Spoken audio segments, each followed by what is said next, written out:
Hi, I'm Jilly G. Welcome to my kitchen. Today I'm going to show you my gluten-free coconut oat cake. And I've got everything ready. And we're going to do the cake part first, and then we'll do the topping while the cake is baking.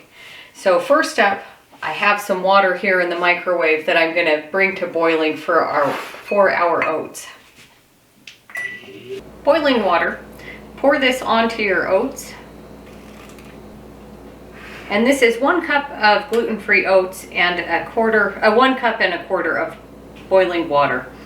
So just stir that together and set this aside. Let that steep a little bit. So in here I've got 1 cup and 1/3 of a cup of my gluten-free flour mix. Everything is at room temperature, and we'll mix the dry ingredients together first. And I have a teaspoon of baking soda, 1/2 teaspoon of salt, 1 teaspoon of cinnamon, and 1/2 teaspoon of nutmeg. All in here. And just mix this together. And I have my oven preheated to 350, and I've greased a 9x13 pan. So now that the dry ingredients are done, move this aside. I have 1/2 cup of butter here, really soft. And we're going to add in our sugars. As always, I'll give you the equivalents to regular sugar, but today we're doing 3/4 of a cup of coconut sugar and 3/4 of a cup of honey. And we'll just start mixing this all together. You could use all coconut sugar and not use the honey, but I like the combination of both. And just mix these together till they're nice and combined.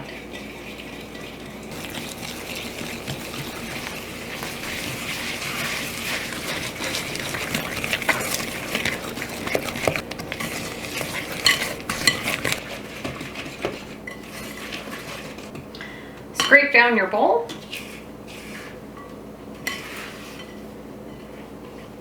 And I have 2 eggs, room temperature, and 1 teaspoon of vanilla. And we'll just all in one. There's just 2. Vanilla 2. And just start mixing this together.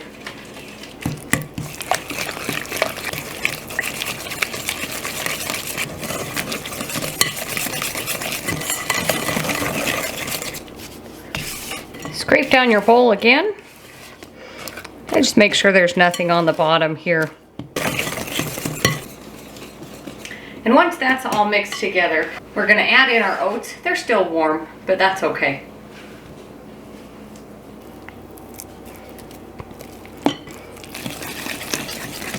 And mix this till it's nice and combined.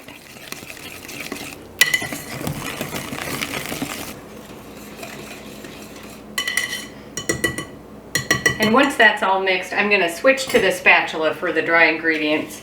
Scrape down your bowl again. And just go all in one.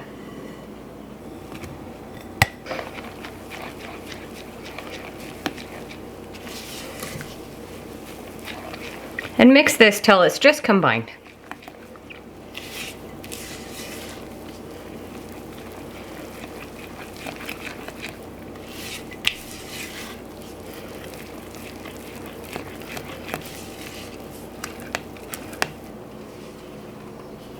You'll notice it's really liquidy, but that's all right.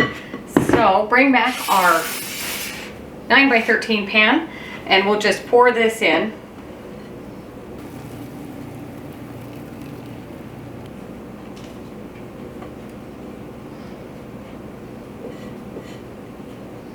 This will go into the oven for about 30 or 40 minutes. I'll check it at 30 and see what we've got.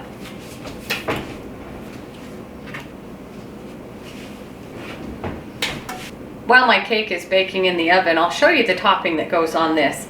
It reminds me of a German chocolate cake frosting with pecans in it. Kind of similar. I have a mixture of toasted chopped pecans and almonds. You could do one or the other, but both is good. It's a nice contrast. So in here I have 6 tablespoons of melted butter.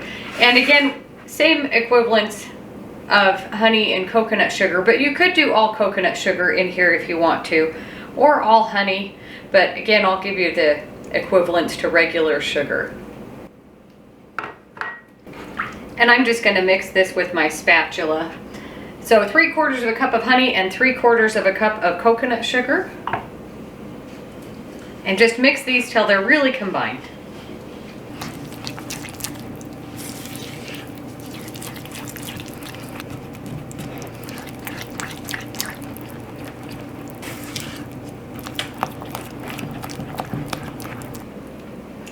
Looks like a really thick caramel. Once we get this all mixed together, we pour this onto the cake when the cake is still warm.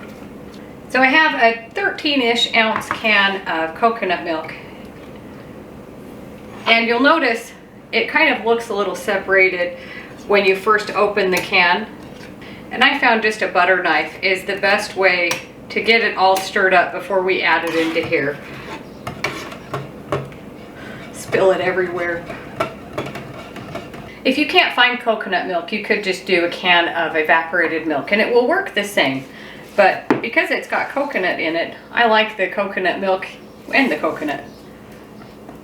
So give our sugar butter mixture a mix here. 1 teaspoon of vanilla. And then start pouring in your coconut milk.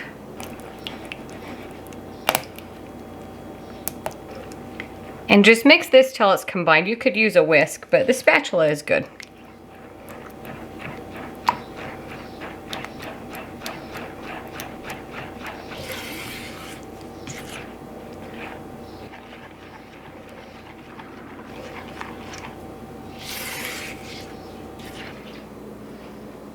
If you have any chunks of the coconut solids in here, that's okay. It doesn't matter if they're all mixed in because we'll put this back in the oven after we pour it on the hot cake and it will melt then too.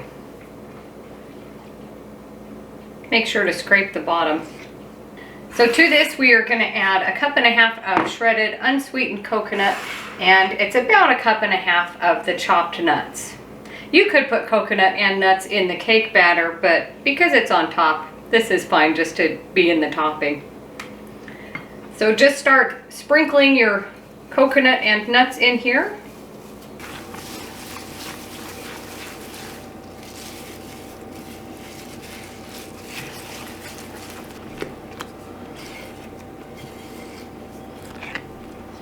Now for the nuts.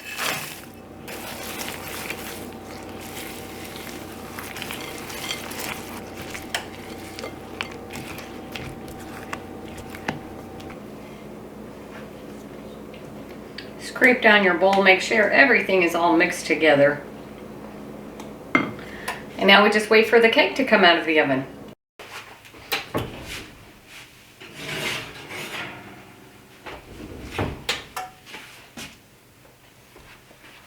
My cake went for about 35 minutes. You want it to be just barely springy on top. Now we're going to take a long skewer and just poke some holes in here. It doesn't have to be pretty. And be careful because this is hot. Give our topping here a stir. Before we do that, turn off your oven and turn it on to broil. So give this a stir and we're just going to pour this on top of the hot cake.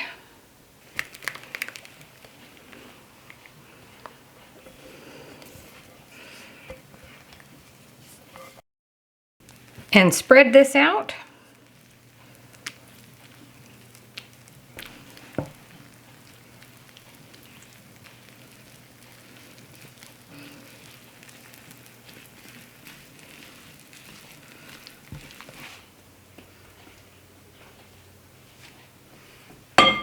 Once you've got that all spread on there evenly, we're going to put it under the broiler.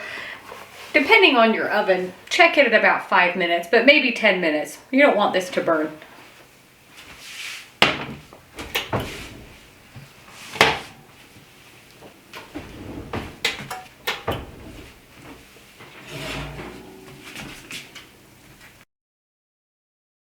So I had this under the broiler for about 4-ish minutes. Some of it's a little darker than others, but like I said, you don't want to burn it. So let's just move this aside and let that cool off.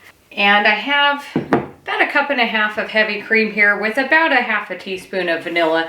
We're just going to whip this to put on top. You can serve this warm. You don't want it hot because it will just melt the whipped cream, but just barely warm. So while that cools off, we'll just whip this cream.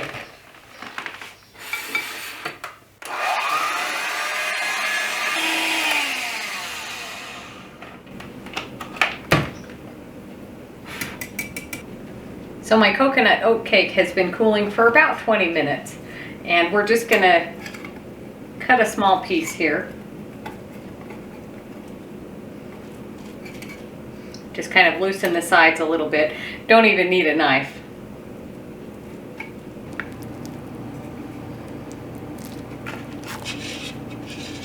First one's never very pretty.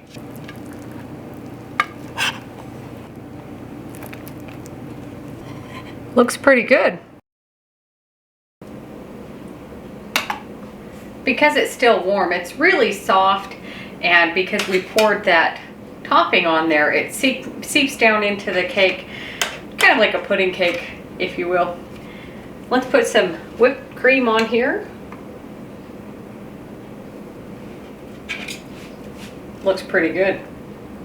Let's give this a bite.